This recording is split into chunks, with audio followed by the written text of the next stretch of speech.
Okay, so today we're going to talk about advanced encryption standard.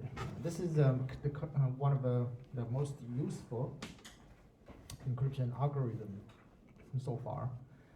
I would say this is the only algorithm that we have taught, and it's currently in use. So it's used in various kinds of scenarios, like, for example, like HTTPS. Whenever you guys open a browser, using Google Chrome, any browser.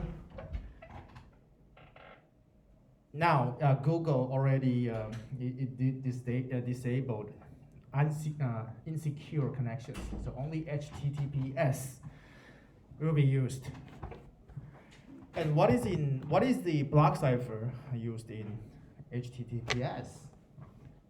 It's actually AES, so it's used a lot. And also, for example, like the easy card, yo-yo card. So we are using the second version of easy card, in which there's advanced encryption standard. So it's used in all kinds of applications. When you guys get online using wireless, for example, like NTHU PAP, when we use the university wireless network, we're using a protocol called PAP. So in the PAP, AES is used. So it's the most up-to-date algorithm that we have taught, and it's currently in use. Okay. So let's talk a little bit about the history. The origin is easy. So DES was out of date. In the 90s, people start to realize that DES was not good enough, not because it's not designed well. It's actually designed pretty well, but we've already learned the DES FISTO structure. Those structure in every iteration, only half of the block was changed. Right? So each step, they're working on half of blocks. That is why we need a lot of repetitions, steps. So the security was good. It's very good, and still so far there's no algorithm that attacks DES better than brute force. So we can almost say it is perfectly designed. But the problem is the number of bits used in DES was not long enough, so that even at the moment of DES design, at the moment when people designed DES, it was brute force attack was not possible. That's in the 60s, 70s. Now it is possible. You can use grid computing. Just using your laptop, it takes like 1 hour to crack DES using brute force exhaustive key search. So then a replacement for DES was absolutely necessary. So this is issued by NIST, the National Institute of Standards and Technology. It's in the United States. So the way they want a replacement is to issue an open call. So anybody who wants to compete can submit their algorithm. So a lot of teams submitted their algorithms, and then 15 candidates are shortlisted in the first round. And then in the second round, they're shortlisted. They exclude 10 of them. So within these 15, only 5 were shortlisted in the second round. And then finally, there's a team in that in the panel. They evaluate each algorithm extensively, and finally they selected the Belgian team. It's designed by 2 Belgian cryptographers. And both of them are really young, in the 90s. So they're pretty young, like 30 years old or something. But now it's 20 years past. So the designers were in their 50s. Okay. So finally they got this AES. Okay. And then they use a 128-bit data. And the reason why this version won the competition, it's because their efficiency is a lot better than others. So it's not because their security is much better. So mostly because their security is good enough, and then their performance is really good. So it's really fast. It's a good balance between encryption and security. And unlike any other, unlike other teams, they use a lot of algebraic tools. That is why we spend lots of time teaching the finite fields. Okay, and it's stronger and faster than triple DES. Triple DES was really slow. Okay, because we know that DES requires a lot of iterations, and the problem is DES does not have enough number of keys, right? So exhaustive key search is possible. To counter this problem, you really need to use 3 DES. That makes it even slower. Okay, so let's take a look at the shortlisted competitors. So there's IBM team. There is the RC6. RC6 was in the final round as well. So designed by Ron Rivest. Okay. And then, so this is the final winner. It's called Raindale. This name is a made up, so it's a combination of 2 names. And then there's the USA team and the European teams as well. Okay. So let's take a look. So remember how do we construct a finite field, right? Last week, on Monday, I gave you guys an example. GF16. You need to have an irreducible polynomial of degree 6, of degree 4 in order to construct GF2 to the power 4. Now, in AES, they are targeting at GF256. So this number was chosen carefully for an obvious reason. So 256 is 2 to the power of 8. Okay, so 8 bits actually is a byte. So it's very convenient, and then it's also quite convenient to quite good to do hardware speed up, to boost up its speed. That's really good. You can use some additional hardware to make it really, really fast. That's the reason why it could even be used in the easy card, right? Yo-yo car. Just think about the yo-yo car. Okay, how limited the hardware is. It's very limited. Right? So the second version of the easy card is almost like a computer. So maybe later I can share with you guys the easy card. It's almost like a computer. It has a CPU. It has ROM. It has RAM. Everything. It has I/O bus. So it's really, it's a computer. It's a complete computer system, just in a really small piece of hardware. And then the encryption algorithm used in the easy card second version is AES. Okay, so now to represent GF to the GF256, we need 8 bits. Then we have to choose a irreducible polynomial of degree 8. Okay, so it is fixed. They chose this one. So this is the irreducible polynomial. Okay, so this is fixed. This will be fixed throughout our discussion. So it's x to the power of 8 plus x to the power of 4 plus x cubed plus x plus 1. So this is fixed. Right? And we know that. If you guys remember how to represent these elements. Okay? So first we choose an irreducible polynomial, right? Of degree 8. Okay, degree 8. Which is this one. And then we imagine there is a solution to this equation, right? I will imagine,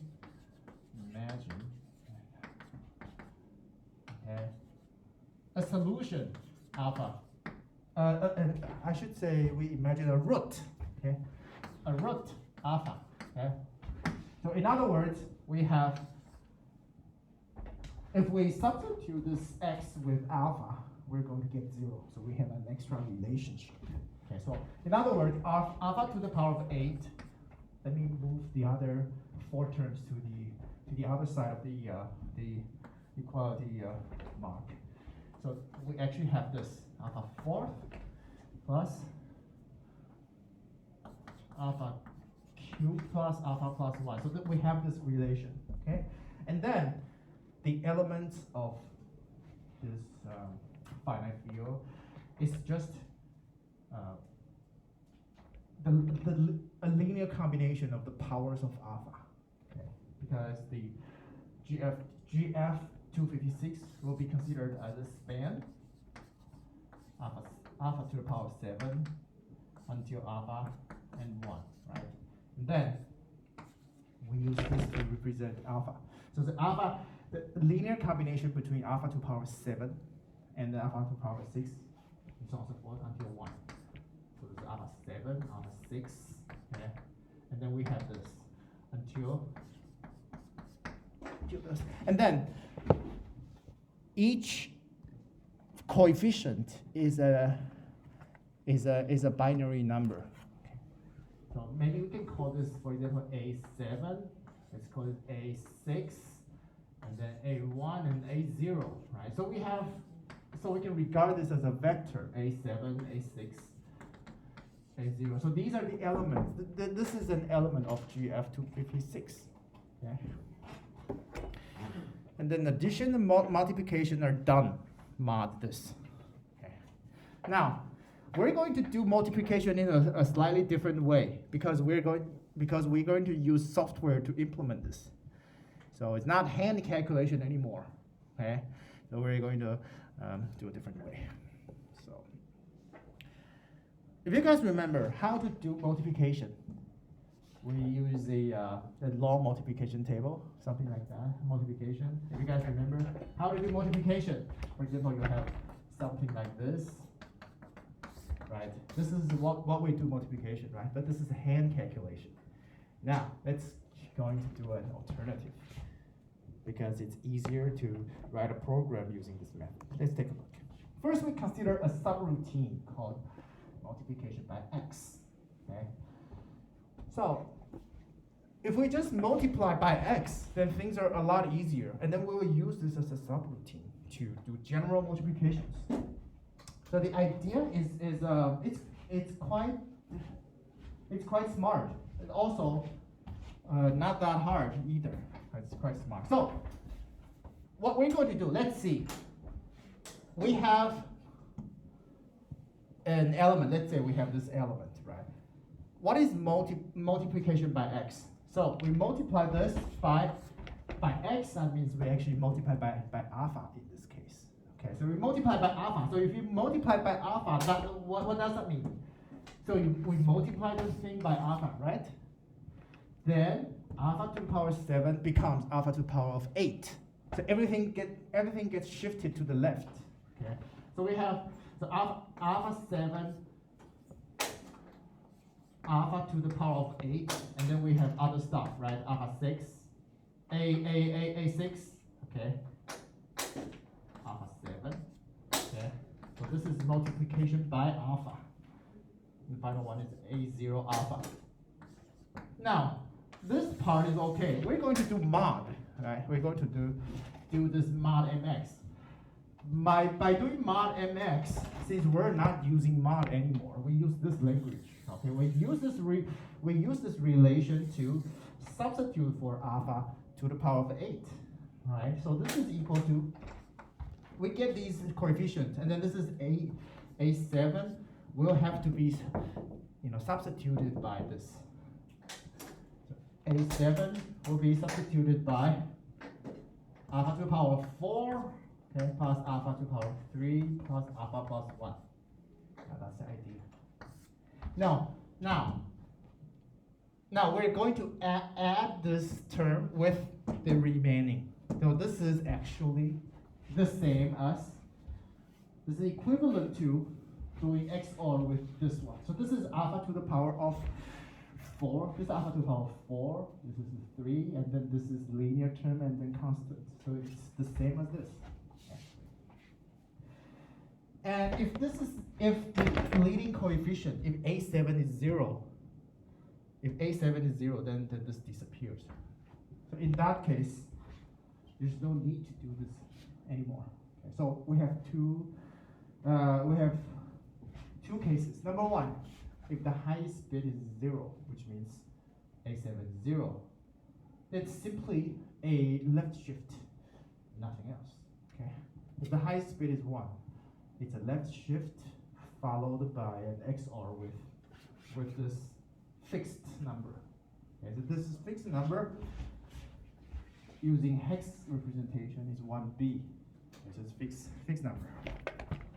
So that's multiplication by x. Okay? So let's say it's very easy to implement this using any programming language. It's just an if statement, if else statement will be enough. It's really easy. Okay, and then we use this as a subroutine. If this multiplication by x can be done as a subroutine, then the general multiplications will be very easy. Okay, so the general multiplication, what we do here is we multiply by x to the power of I, in which I is an arbitrary number. Okay. So how to do that?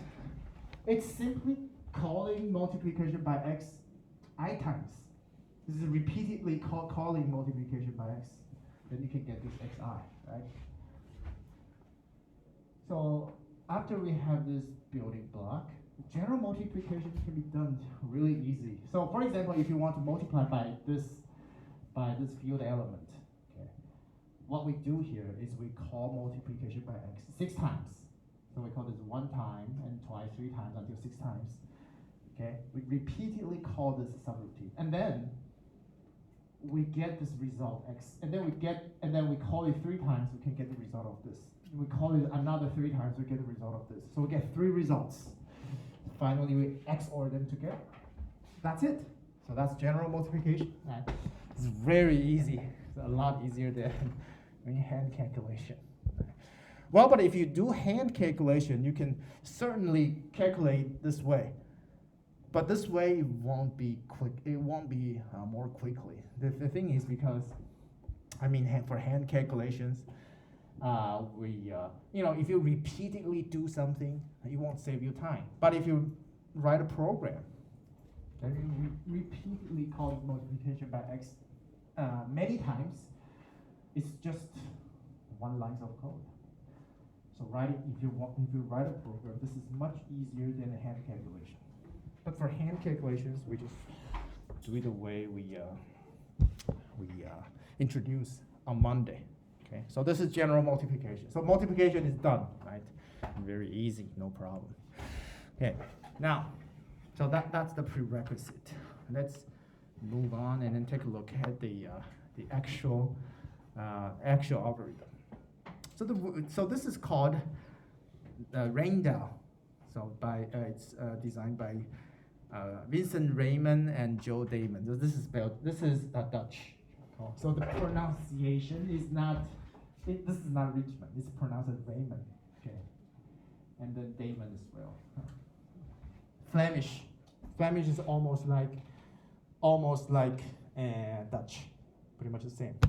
Anyway, Belgium is a really very divided country. So the division between the French-speaking and Flemish-speaking is just unimaginable. 这是这两个比利时人。好，比利时是一个很妙的国家。这个国家几乎是，我们知道台湾的蓝绿分裂，就是蓝跟绿打在那打上去，对不对？这个绿的说你在卖台，这蓝的卖台。他还说绿的你这些人是什么？在台独是什么样的？感觉好像很分裂，对不对？台湾真的是一个很分裂的国家。但是我这么说吧，这世界上竟然还有另外一个国家比台湾还要再更分裂的，哪一国呢？比利时。我跟各位讲，分裂到什么程度啊？你如果不知道比利时国家分裂到这种程度，你觉得好，台湾怎么这么小还可以打成这样？我跟你讲，还有国家比我们更小，然后打得更厉害，是比利时。比利时呢，以前是比利时跟荷兰以前曾经是一个国家，都被西班牙给统治过，很早以前。然后那宗教改革之后，有一批人呢是信新教的，就是我们现在所谓基督教。那还有一批人信旧教的，旧教的就是信这个天主教。那新教的那一批就是荷兰，以前荷兰。然后呢，旧教的这一批呢，就是现在的比利时，所以还是信罗马天主教。然后呢，他们很英勇的这个打了这个，把这个西班牙赶走了嘛。所以那后来就比利时跟因为宗教就分裂成两个国家。好，但是这两个国家呢，有靠荷兰那一边的就讲荷兰文，靠法国这边就讲法语，所以比利时就分成荷语区跟法语区。荷兰文是蛮像德文因为蛮像的嘛。然后那荷语区跟法语区它语言不一样那首都布鲁塞尔刚好在中间那布鲁塞尔就是讲法语的人大概50几%，接近就超过一半。那其他地区靠北边的都是讲这个 Flemish， 就是比利时版的这个荷语 Flemish。那这个基本上是听得懂的，就荷兰人听那个 Dutch 基本上听得懂。那个差异差不多是什么呢？台湾讲的国语跟大陆讲的普通话的差异，你听得懂，但是他们觉得我们觉得他怪腔怪调。那个荷兰就是 Flemish， 听起来是讲得很烂的 Dutch， 叫做 Flemish。那 Flemish 都会说你们讲得很烂的 Flemish 叫做 Dutch， 就这样。好，那基本上 OK。但是荷语区跟法语要分裂到什么程度？这根本就几乎不是一个国家了。好，我跟各位说他所有的路牌都有荷语的跟法语的那荷语法语，那你就有2套系统就是比方说你今天要去，比方上 Google Map 好了，你就2套系统。就是我之前有朋友要去比利时找房子，你就找房子然后你就那荷语跟法语那个差距真的是108000里，你根本就不晓得。你光是地铁站的名字，你荷语跟法语就差108000里。然后呢，比方说要去租房子，然后你要去签网络好了，那你就要在这个系统上面，你就要去输入你的地址，对不对？妙的是说，他输入他的地址，他刚好在荷语区，他输入他荷语地址，就跑出来这个系统是法语系统，然后他地址完全看不懂，他根本不知道这就是他家的地址，知道吗？好，那这个就算了，然后呢，那荷语区和法语区，它政府还分成荷语区有荷语区的教育部，法语区教育部，荷语区政府，法语区政府。一个大学都可以分2区大家知道比利时有个很有名叫鲁文大学嘛，鲁文，这个大学是比利时最早的大学。这个大学就有荷语区的大学部跟法语区大学部，一个大学分2个。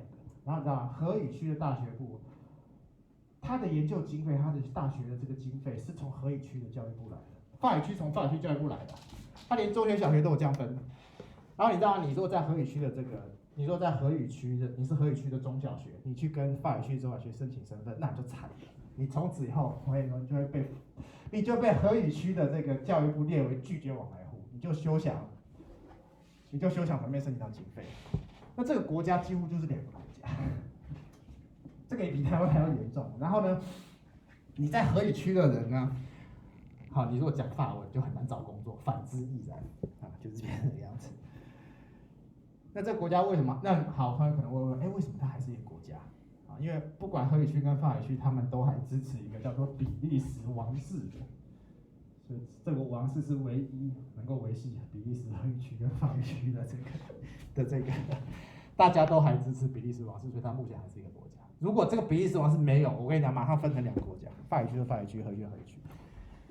那现在的情形是法语区很穷，然后荷语区蛮有钱的，因为荷语区呢，比利时最核心的、最有钱的地方都在荷语区，但是首都刚好是比较法语区的。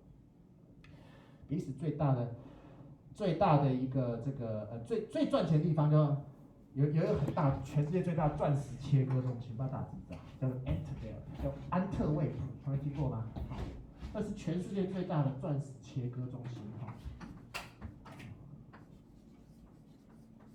大部分的车辆收入都是在荷语区的，所以现在荷语区变得非常有钱，然后法语区很穷，所以法语区更加的要求独立。这个情况跟台湾真的是有点像，比方说台湾像绿的地方都是南部，对不对？南部经济状况就比北部差。其实很多国家都这样子，英格兰也是。好 ，Anyway，so the winner is Rheindel. Oh, by the way, there's some Dutch names that maybe I can comment a little bit. When you see IJ, so this is kind of like Dutch or Flemish. So IJ, I think maybe lots of you have seen this, right? How to pronounce this word? Dextra, exactly. Yeah. There are many versions. You know, when I was in school, my teacher said one of my teachers said Dextra, the other said Digextra. So there are 2 versions, but the correct version is Dextra. Yeah, Dextra. Anyway, so it's very well reformed, very well informed. It's very good. The Dextra's algorithm. Okay, so this is Rheindel. So the original version is a little bit from the AES version, because the AES version is not that flexible. So the original version actually has a little bit of flexibility. You can increase the size of bits and also decrease it a little bit. But the new version, I mean, when it's adopted as AES, it's fixed.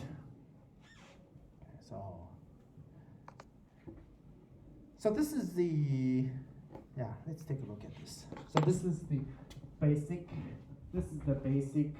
diagram we'll be using today. Okay, so the basic diagram. There are four building blocks, 4 crucial steps. Anyway, there are 10 rounds. And then initially we have an add round key, so this is no big deal. Add round key. Right? Then in each round, from round 1 to round 9, there are 4 subroutines. So it's substitute bytes, shift rows, mix column, and add round key. This add round key is a huge XOR table, so no big deal. So this is just XOR. And shift rows, no big deal. It's just shifting some rows. So the only 2 non-trivial steps are substitute bytes and mix columns. Okay, that's the idea. So let me introduce these 2 key subroutines. Okay, let's take a look. Okay. So first we organize the 128 bits as this, and then the way they handle it is that they actually go vertically. They prefer it this way. So first we fill out the matrix like this, vertically. So it goes like this. So they call it a word. So 4 bytes is a word. So one element is a byte. Okay? Each element is a byte. Now altogether there's 16 bytes. So altogether 16 bytes form 128 bits. So this is word 1, and word 2, word 3, word 4. 4 words. So this is the AES. And then the original version has some flexibility. The AES version, there are only 4 words. Okay. So they use a parameter, NB. NB stands for number of words. They define a word as 4 bytes. And then the original version has more flexibility. So we can actually have six words. That's a block of 192 bits. Okay. Anyway, let's focus on the AES version. The key length is 128. Okay. So the original version can go up to even higher. Let's see. The original version can go can go 256 bits. So in other words, there are eight words. The original version has, and then only this one is adopted as AES. Okay. Let's take a look at the byte substitution. So this byte substitution is one of the crucial steps.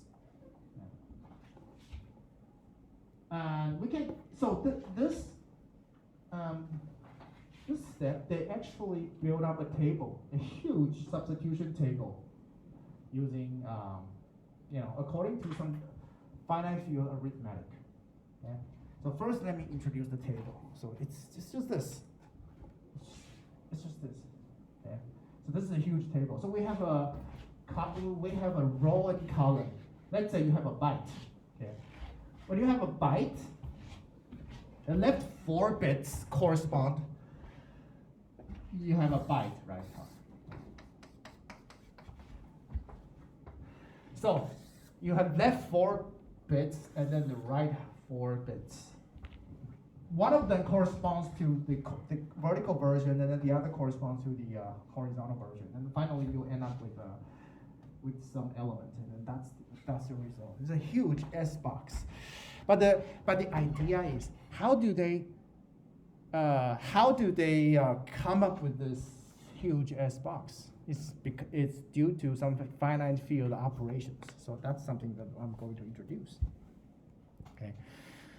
So this byte transformation. So they actually introduce it. They actually incorporated some finite field arithmetic. So in this case, they incorporate the multiplicative inverse of finite field in building this S box. Okay, so I'm going to introduce how to do that. Number one. First, if we map any element to its multiplicative inverse, then we'll get an invertible table. Except for the zero. So 0 does not have inverse. But that's okay, because 0 can be mapped to itself. So in that case, we can get a multiplication table. So for 0 is mapped to 0. Okay, so anything other than 0, we can map to its multiplicative inverse. And then this mapping is bidirectional. It has an inverse. So this is a crucial step. Okay, so this involves in finite field operation. So that's one of the crucial steps of AES. Okay, this cannot be done using ordinary operations like DES. You do lots of XOR or S box, whatever you do. They never incorporate with algebraic structures. And here in this case, they did. Algebraic structure were incorporated. Okay, but they have a little problem. They don't just map 0 to 0 because that will be some weakness. So they apply a fine transformation. A fine transformation.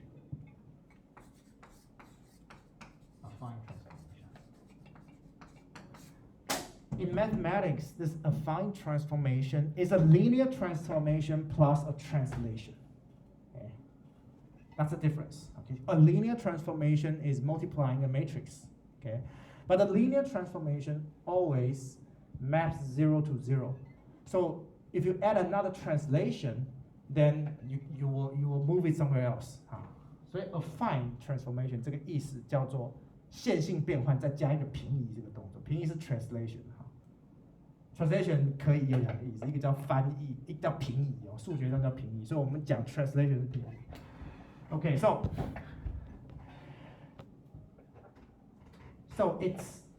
it's finding the multiplicative inverse in GF256 plus an affine transformation. But this affine transformation is not performed on GF256. This affine transformation is operated on GF2. So this is something that we need to be a little careful. 好，这个affine transformation 是把它当成向量空间 over GF2 8维向量空间，这是8维各自独立的。这个 inverse 是一个 GF256，所以它是两种不同的运算。那我们看一下哈 ，affine transformation. So this affine transformation is, it's a multiplication by a fixed matrix in GF2 plus a translation. So this is the translation. This vector is also fixed. Okay, so this is translation. Okay. And what's interesting is they put x0 here and x7 here. So the way they put is a little interesting. So x0 is the least significant bit. The least significant bit will be put on top. And then the most significant bit will be put on the bottom. So they just do it this way. And then they multiply this fixed matrix. This is a fixed matrix. And add a fixed vector. So this is a translation. Okay? And this matrix, if you guys can find some we should say, some patterns. 这应该看出一些规则了嘛？哈，这个矩阵。So this is a cyclic matrix, and it's not just randomly. It's not randomly designed. It's actually they design it using a very famous code called Reed-Solomon code. So this is actually a Reed-Solomon code. 这个详细内容我就不探讨，但这个其实是错误更正码里面的 Reed-Solomon code。为什么它用 Reed-Solomon code 呢？因为它是要造成最大的 confusion， 所以这个矩阵它其实是 Reed-Solomon code， 所以这其实是数学家在设计的。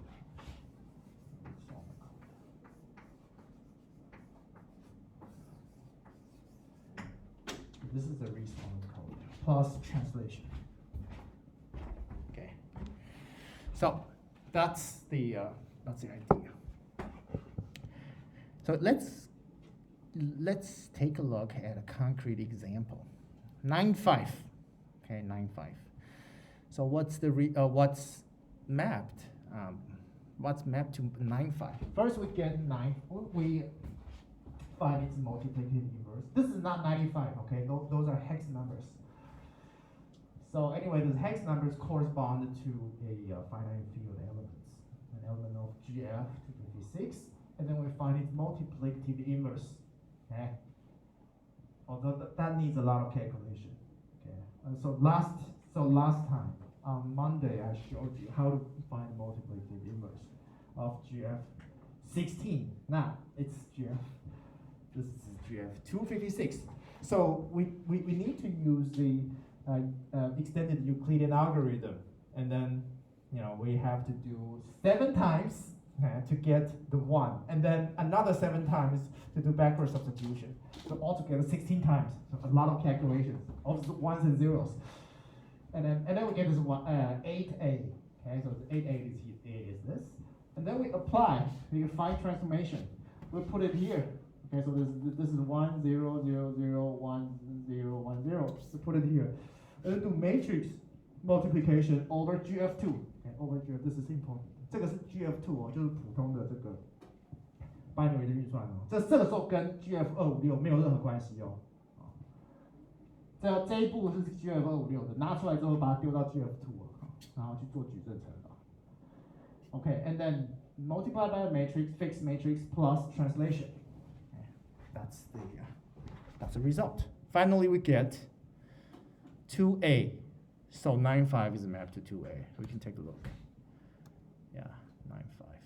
So 9.5 is mapped to 2A. We can. So we count from 0. Okay, 9.5. 1, 2, 3, 4. 3, 4, 5, 6, 7, 8, 9. And then 5. 0, 1, 2, 3, 4, 5. So this is indeed, this is really 2A. So 9.5 is mapped to 2A. So this table is built this way. So this table is really built this way. All these elements are calculated like this. Okay. So there's a huge step from DES to AES. So remember DES, how those S boxes were designed? Those are magic numbers. And if you ask them, why did they choose those numbers? No idea. It's just they look good. This simulation is good. No big theories at all. This is purely engineering point of view. But this is not pure engineering. So this has mathematical background inside, mathematical theory behind it. So finite field and also a Reed-Solomon code. Okay. So that's byte sum. So this is one crucial step. Or maybe I can go back. So let's go back here. So byte sum, substitute bytes. I just introduced. Okay, and then we have shift rows, mixed column, add round key. So add round key is XOR. Okay, shift rows no big deal. Next. The other important step is mixed columns. That's another way. Okay. So this is actually matrix representation in GF256. So that's different. Okay. Let's take a look at mixed columns. That's another crucial step.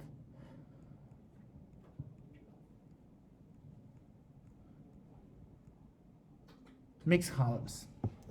So each column is processed separately. Vertically like this. Okay. And then what we do here is we multiply matrix on the left. Now this is a fixed matrix. Okay. So O2 is 0, 0, 0 and 0, 0, 1, 0. Okay, O2 hex number. And this matrix multiplication is O2.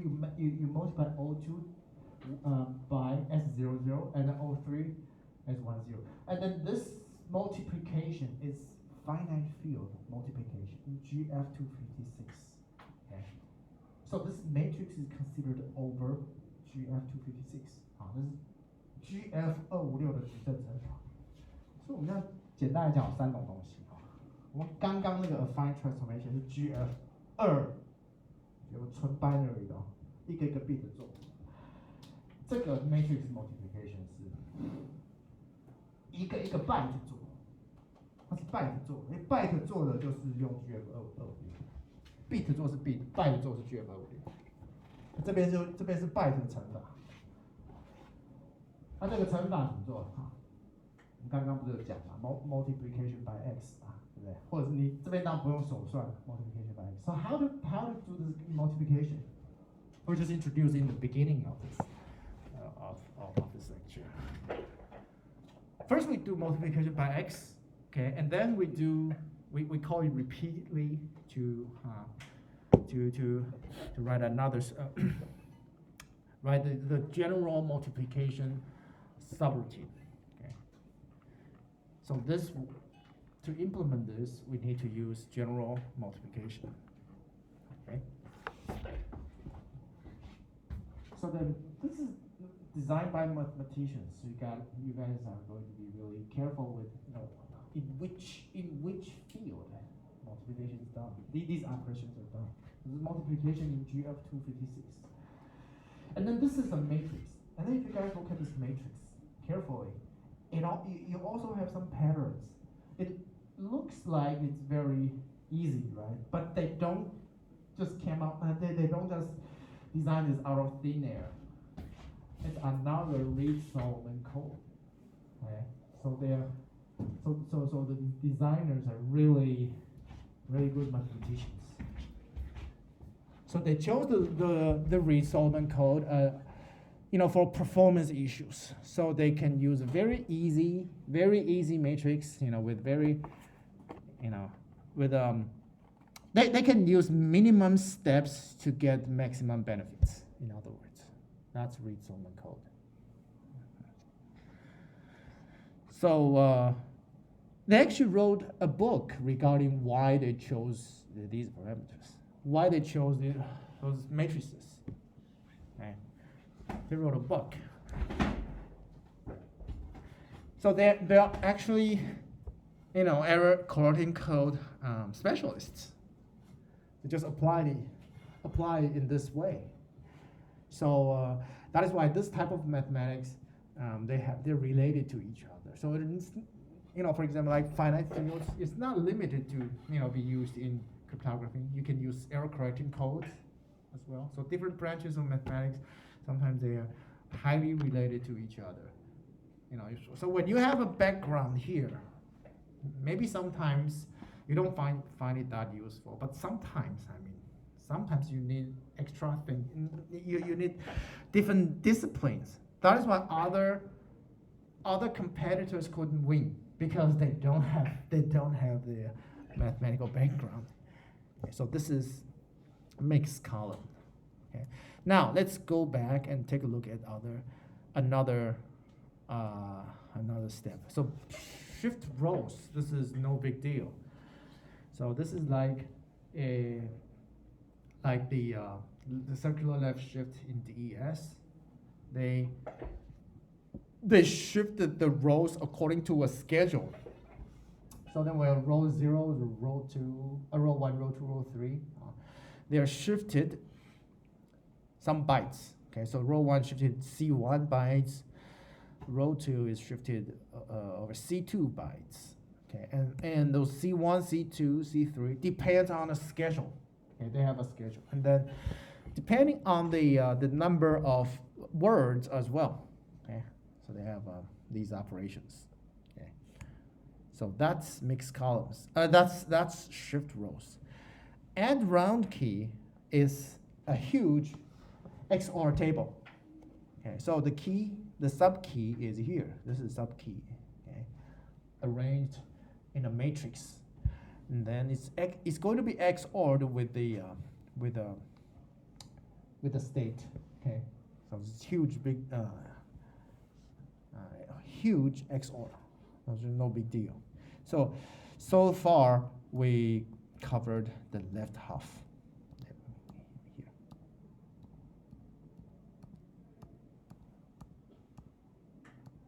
Yeah, the left half. We're done.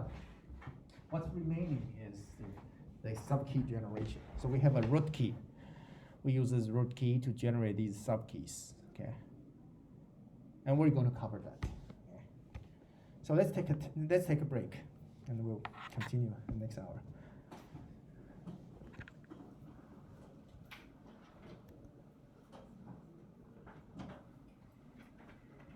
Come back. Okay. Okay, so we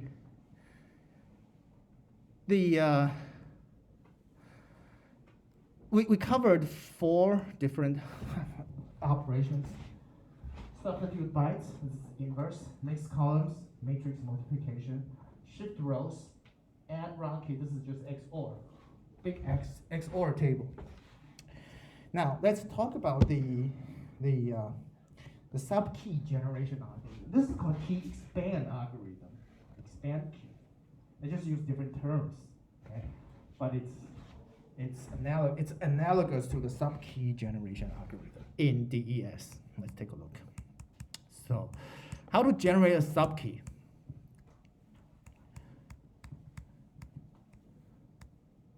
Okay, so the first key is the root key will be directly used to do the add round key. So it's just a big XOR table. And then this key is going to be transformed into different subkeys, which will be used in different rounds. So how to do that? First, this is a word. Vertically, this is a word. A word has 4 bytes. altogether, if NB is equal to 4, 128 bits, it's 16 bytes. So they are divided into 4 words. Okay. So this is word 0, word 1, word 2, word 3. Okay. Now, what we do here is we take word 3, this is the last one, and then feed into the 3 subroutines. This is rot word, subword, and XOR R count. This is rot word. Let's see.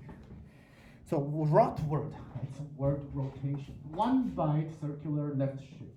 So this is no big deal. So this is a B0, B1, B2, B3. Okay. This will be shifted, will be rotated. Everything gets shifted left, as a word.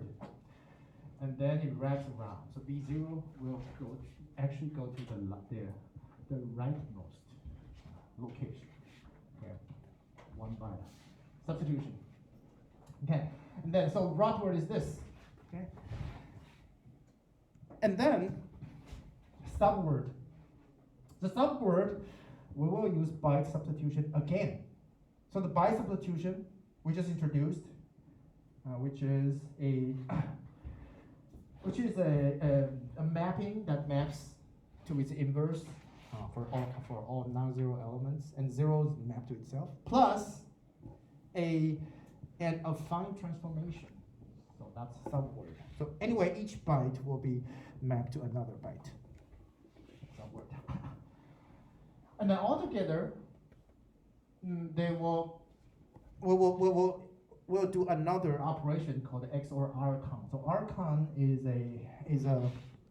is an array built up to do XOR. So this is just some details. The result will be XORed with a round constant called RCON. So in the first round, okay, RCON 0 is the right 3 words are all 0, and then the left word is called RC0. So RC0 is done this way. Let's take a look. RC1 is, there are some initial values, and then we'll keep doing. So RC1 is 1, RC2 is 2. We keep shift RC by multiplying 2. Multiplying 2. Actually, this is multiplication by x, because 2 is 1 0. So multiplication by 2, okay, using hex representation is O2. O2 is 4 0 0 0 0 and 0 0 1 0. So this actually corresponds to x, multiplication by x.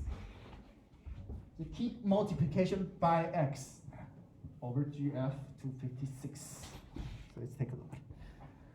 So RC1 is 1, RC2 is 2. Okay. RC4 is 8. This is no big deal. So we just keep shifting left. And then RC5 is 1 0. This is 1 0. Okay, not 10, 1 0. And then 2 0, 4 0. Okay. Until RC8 is 8 0. This is no big deal. 8 0 is this. 8 0. This is 8 0. But the next one, what is the next one? Now the leading coefficient is 1. So if you multiply by x, it's going to be XORed with 1b, right? If you guys remember, in the beginning of this lecture, we talk about multiplication by x, right? If the highest bit is 1, then we do a left shift followed by XORing with 1b. That is why RC9 is 1b, okay? And RC10 is, keep shifting and then XOR by 1x. So this is 3 6. Let's take a look at an example. So assume that we have the round key like this, okay, in the middle of an encryption. Now, so we have this is W31.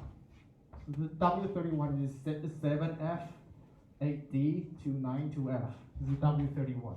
This word, okay. And then first we do rot word, okay, word rotation. So this is the rotation. 7F gets shifted to the right.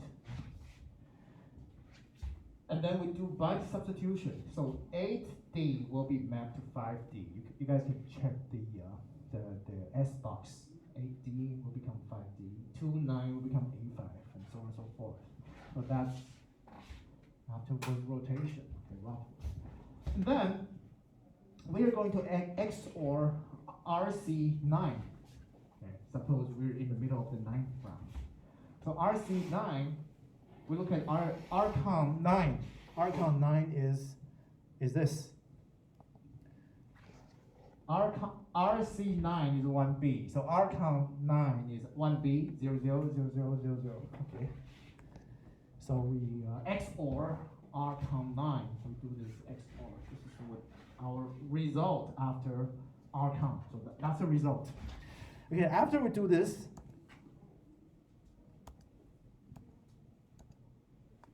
after we do this, and then the result will be XORed with double zero to get the next the next subkey, and then we do this lots of XOR. That's the next subkey. Very big deal, right? So that's the idea. That's the idea. This is how we expand the key. So pretty much we're done with the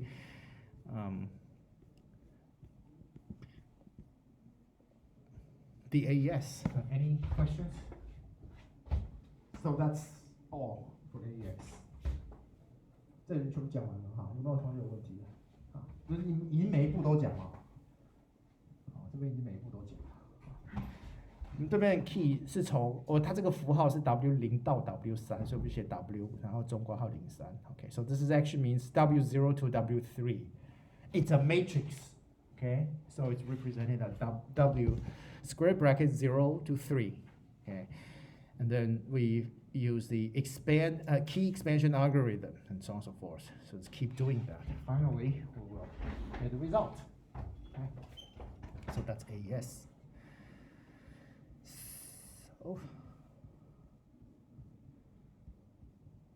So this is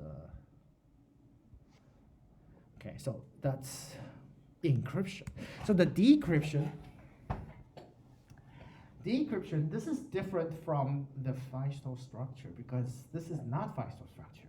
Feistel structure, the encryption and decryption are the same, but in AES it's not. So every step, we reverse every step. Okay. For example, like mixed column, we can find the inverse matrix for the mixed column matrix. Okay, so this is the inverse matrix, and it also it looks very symmetric because it's a cyclic code. It's a Reed-Solomon code. Okay, so the inverse matrix is also very symmetric. So this is the inverse mixed column matrix. And this is the inverse subbyte affine transformation. So we do the transformation as well. And then the affine transformation will be done, the translation will be done first because we invert that. So we translate, we do translation first, followed by multiplying a matrix. This is the inverse matrix as well. The inverse matrix of the subbyte. Okay. And then there are many other implementation aspects as well because it's efficient to implement on an 8-bit CPU. And then if you have more computational power, you can actually using a larger table, and then you can combine some steps. That's one of the key reasons why this Randall algorithm was finally selected as the AES, because the security is very good. Not the best, though, not the best, but it's good enough. However, its efficiency is very significant. It's much faster than other competitors. Remember, there are other 4 competitors, right? Why finally Randall won? That's because of their efficiency. Okay, so it's a key factor. And you can speed up those. For example, like mixed columns, that's matrix multiplication, right? But if you have a lot of memory, you can temporarily save those elements. Then you can, use table lookup, so that you don't really have to do the multiplication. If you have extra memory, that is why you can speed up this part. And also, you can implement in a 32-bit CPU. We can redefine the steps so that it doesn't work on by bytes. It can work on 32-bit units. And we can redefine some of the steps. We can pre-compute those table of words. Okay. So then it's quite flexible as well. We can use a lot of the steps, combine those steps to make it really efficient.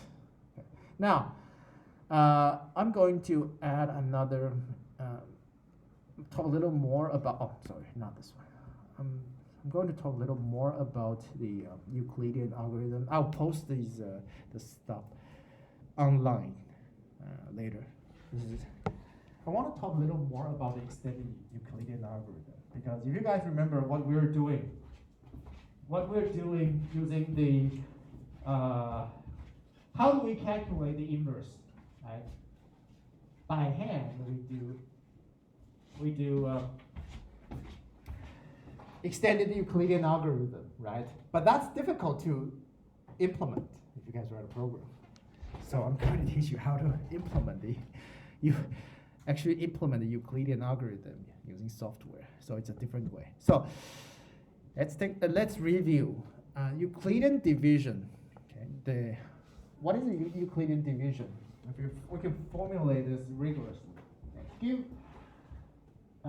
We're given two integers, a and b, okay? And then this b is not equal to 0, it's non-zero. Okay? Then there exists a unique quotient, q for quotient, and a remainder r, such that this is the actual division, right? But the thing is, this r is strictly less than b, strictly less. 这点蛮重要的哦，这里是很关键的。Strictly 就代表你的余数是越除越小，除到最后就会停止。Okay, so A is called the dividend 被除数 ，B is called the divisor 啊。这个字有的时候会有点 ambiguous， 它有时候当因数，这边叫做除数。这个英文就是这个是比较讨厌的，因为除数跟因数在中文不一样。遗憾的是，它在英文竟然一样，这就很讨厌，这点是非常的模糊。所以换句话说，你看到 divisor 这个字，它到底是除数还是因数，你只能从上下文来判定。这点是让我觉得很烦恼的一件事情。所以有的时候英文也是蛮讨厌的，这个就是很 confusing. Anyway, when we're talking about Euclidean division, this word divisor means 除数。And then quotient and remainder is over here. And then Euclid, the Greek, found this property some 2,000 years ago. It's called the Euclidean algorithm, or it's wrongly called the division algorithm. It's a misnomer because it's not an algorithm. Right? It's a misnomer. 这个叫做division algorithm 的中文叫做长除法，英文叫做 division algorithm， 就是误称啦，对啊，没办法，因为我们有很多，比方说我们都是蒙古种嘛，那你说我跟蒙古有什么关系？我叫蒙古种啊，你是蒙古种，对啊，白人是高加索种，黄种人是蒙古种，为什么？因为白人第一次看到亚洲人就是蒙古人打过去啊。所以他们蒙古人叫蒙古种，印第安人叫印度人，为什么？对啊，这是 misnomer。朋友们，如果看过欧洲的一些小学教科书，如果看过的话，欧洲小学教科书，看过荷兰的，对啊，他们就说哇，这个世界上遥远的一个国家是世界上最美丽的国家，哪个国家呢？叫做印度。所以所有人都很想去印度，那个地方产了好多的香料啊。小学课本，同学去看荷兰啊、法国，你去看看小学课本，好，就是这样。所以他们小时候就梦想，哇，这世界上有个好漂亮的国家，富饶之地，产了各种香料。那最重要是产什么？产了胡椒嘛。因为胡椒在中世纪的欧洲，胡椒很贵，有多贵呢？跟金子差不多贵。因为呢，胡椒是透过中间有阿拉伯人啊，然后才能到欧洲，只有印度有产。然后呢，为什么他们爱胡椒呢？因为一般人我们那吃东西，你只要有胡椒跟盐，不要麦当劳有椒盐就很好吃，对不对？什么东西沾椒盐都很好吃。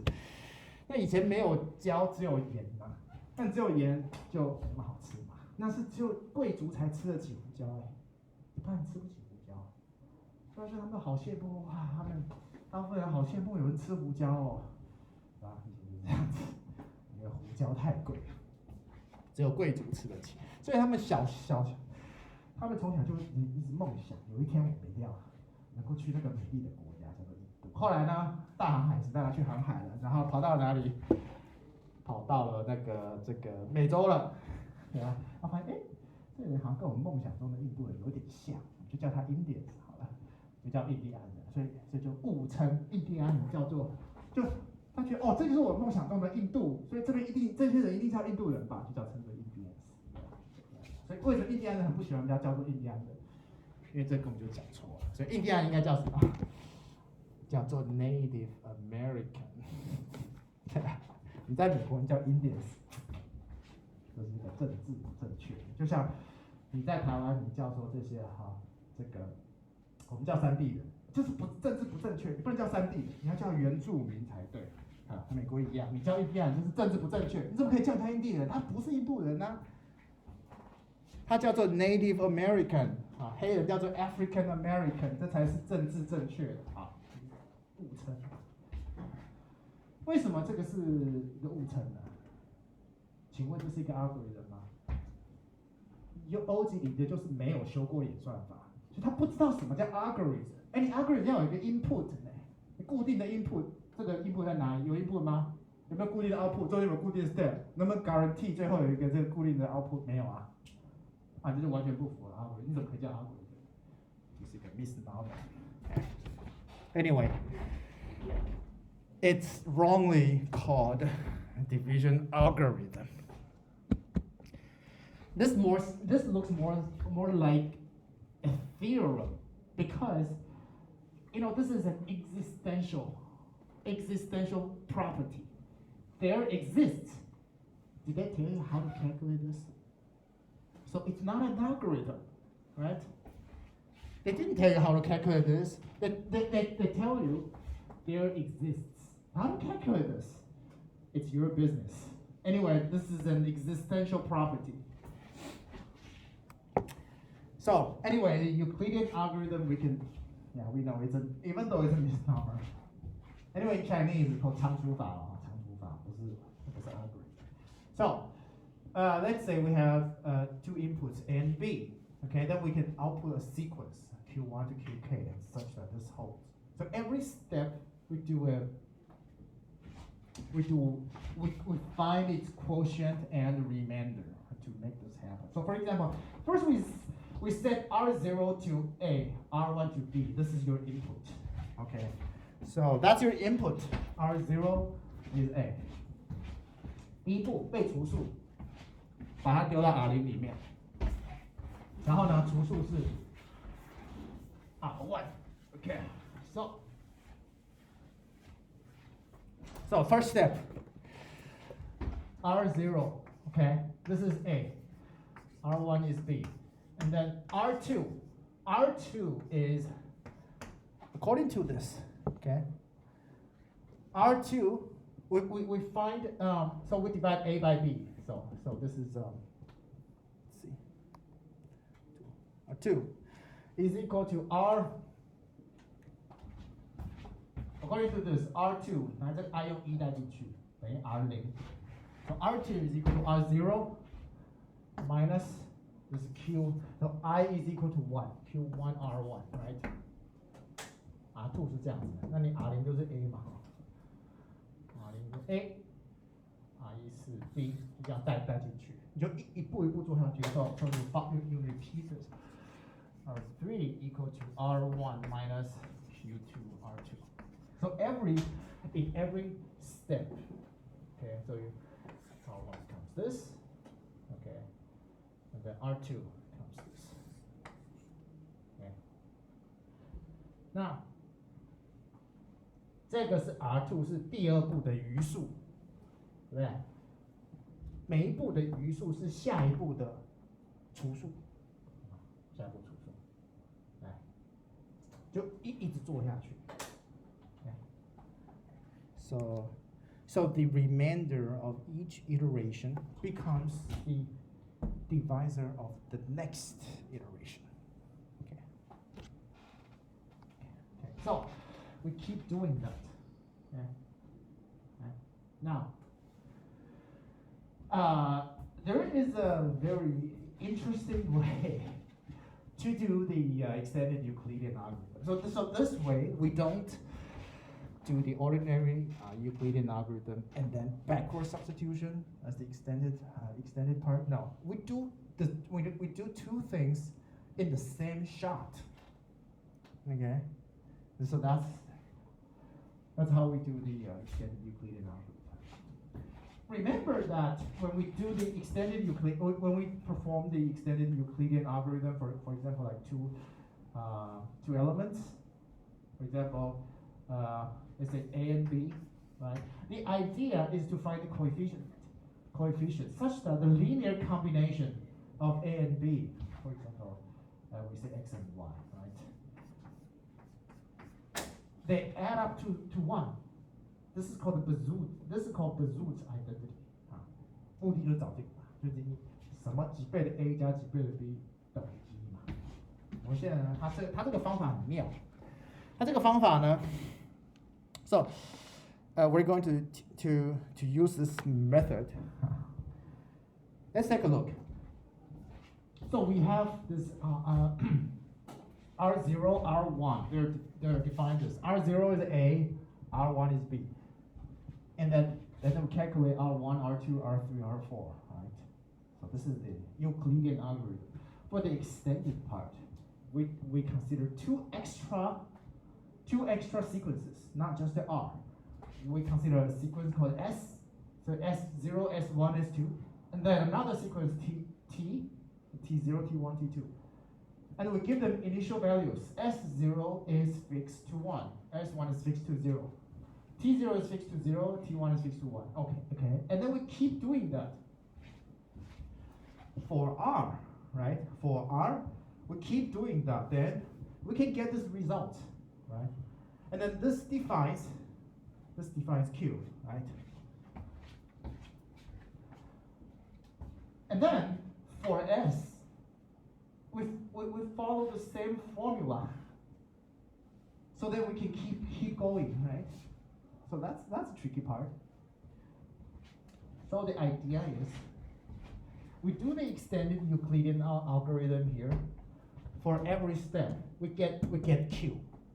So Q is defined, it is defined this way because we keep calculating R. Q is defined this way. And then when we have Q, we feed into this formula to calculate the S, the S sequence. And then we feed into this formula to calculate the T sequence. 这个就很妙啊。所以我们先做这个 Euclidean algorithm， 对不对？你就得到 Q 是这么被定义出来的。因为你一开始有的是 A 跟 B 嘛，对不对？然后就一直做，就得到 Q， 就把它带到 S。那 S 是这样子，我直接规定 S0等于1 ，AC 等于0。然后呢，你就透过这些 QI 把它带进去，就一步一步得出来这些 S 加1是多少，你就把 S 的加1统统算出来。那 T 也一样 ，T 就是它的 initial value 不一样而已。这样就神奇的事情就会发生了，它最后你就会算出来它的 inverse， 就这么神奇。那我们来看一下这个。So anyway, this is called Bezout's identity. So the Bezout's identity is to find the coefficient A and B. Oh, maybe I should use S and T. So this is S, this is T. This is S, this is T. And S and T. Yeah, because we introduced two new sequences, S and T, right? As the calculation goes on, the final result, one of them will be S, the other will be T. Okay. I will prove that later. It looks incredible, right? 所以我们这边这个叫 S 加 T， 你 S 跟 T 用我们刚刚的规则把硬带进去算，很神奇的事会发生。最后其中一个参数就是 S 那个 sequence 到最后就变 S，T 那个 sequence 到最后就会变 T， 很妙。Okay, so anyway, the idea is if we apply this extended Euclidean algorithm, this property holds for all I. For every Ri, okay, we always have this property. So this is independent of I. For any iteration, this holds. So eventually, what we get is that Ri, as I goes large, this will become 1, right? And then these S sequence and T sequence in that iteration will be the result. Looks incredible. Let's look at one example. 这就很神奇，对不对？所以呢，这个性质是对每一个 i 都成立的。每一个 i 呢 ，Ri 都会等于 a 的 Si 加 b 的 Ti， 然后就一直做，因为你 Ri 加你可以一直做嘛，做到最后就会得出来。还有你知道，它这个我们用这种方式不需要做 backward substitution， 因为 backward substitution 那个你用程式去写比较难写。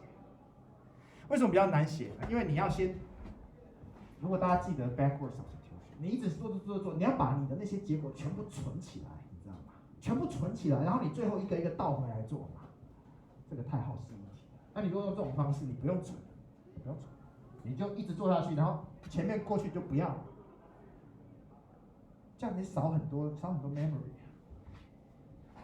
对吧？你 backward substitution 的话，你把你前面所有的步骤，你那些 Q 全部要记起来，然后你要去迭代啊，那个就比较麻烦了。又耗记忆体，又难写。那所以为什么那个？但是你手算的话，手算量比较好算，因为你如果手算，你现在要多算2个 sequence， 你最后总算出来的那个，你要算出计算的次数来讲，手算是你要算更多东西。对，所以你如果说手算，我们还是用传统的算法，是你最终写的字比较少。而且你手算你有没有记忆体问题，就写在纸上，我就看就好了，对不对？有没有记忆体问题？没有记忆体问题啊。但是你用程式写就不一样，所以这就是理论跟实际上还是有相当差距。很多东西是同样的 algorithm， 你用手算跟写程式是差很多的。好，我们来看一下。Let's take a look at one example, then you know. So, we look at one example. A is 240 and B is 46. Okay. So, initially we have R0, R1. Right? This is R0, this is R1. Okay. And then these are the steps. Right? But after you do these calculations, the quotients will be defined. So this is Q1. Is it Q1, Q2, Q3, right? And then if we introduce S, so this S is we just set S0 to be 1 anyway. We set S1 to be 0 anyway. Similarly to, right? And then we do these calculations. And finally, that's the result. This is S6. This is T6. That's the result. 就强行规定这样子，它就成立。这就是一个例子。好，那这一步其实我们可以看，那其实我们关键只要把这一步正出来就好。So actually, this is the idea is to prove that this holds for all I. So this is a simple calculation will hold. Okay. So you just look at how these are defined. How these are defined. We look at this. Okay. Do some calculation with them. Okay. Yeah, maybe we can verify those. Yeah, let's see.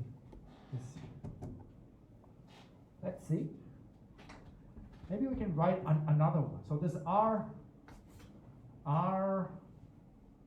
I plus 1 is equal to Ri minus 1, okay, minus Qi Ri. Okay. According to this formula, let's do a little calculation. Why this property holds? Okay. So the idea is pretty easy. First, we put a Si and Ti. We set I to 0 and see whether it holds. Okay. And then T is equal to 2 to 0. T is equal to 1. If they hold, and then we we can use induction on this. 好，我们就直接带进去算一下啊，零带进去，来我们看一下零带进去。好，来哈，来零带进去。R0是什么 ？R0就是 A 嘛，对不对？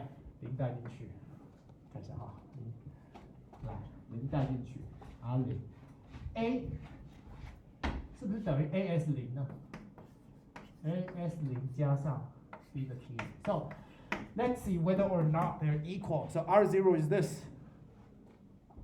S0 is 1. So this S0 is 1. Okay. This S0 is 1. Okay. And then T0 is 0. So this is 0. And then R0 is R0 is A. So it holds trivially. 啊，第一步是对的，你第二步带进去也是一样的。第二步，因为第二步的话就是 R1 了。So this is the first step, and then the second this is the case when I is equal to 0. I'm sorry, this is I equal to 0, and when I is equal to 1, okay, then we have R1, right? On the left we have R1. On the right, AS1 plus BT1. Okay. And here this S1 is 0 and this is 1. So and then this is B. So they hold trivial, right? Now, how about this? Now, so this is R, right? This is the relation of R. Let's take a look at SI and TI. So this is RI. You can just do some little, calculations. So ours. We do have this relation Ri, okay, is equal to ASI plus BTI. This holds for 0 and 1. This holds for I equal to 0 and 1. The only thing is we need to prove that assume this hold for some n, right? And then we can substitute the relationship so that it holds for n plus 1. Then we can use mathematical induction. 所以你这个0跟1都成立，那我们假设比方说它是 n 到 n 它也成立嘛，对不对？那我们证明下一步成立就好，那就把这些关系带进去算一算，你就会发现，哎，下一步刚好会对啊。这步留给大家当做 exercise. So this is a little exercise using mathematical induction. Little exercise, just some calculations. I think everybody can do it. This is a really smart way to do that. This is really smart. Oh, by the way, this slides will be posted online. So I'll post the slides online. 好，所以说最后就是这一点点哈，最后那一步这个过程，让同学们稍微回去练习一下哈。Okay, so let's stop here. Let's stop here.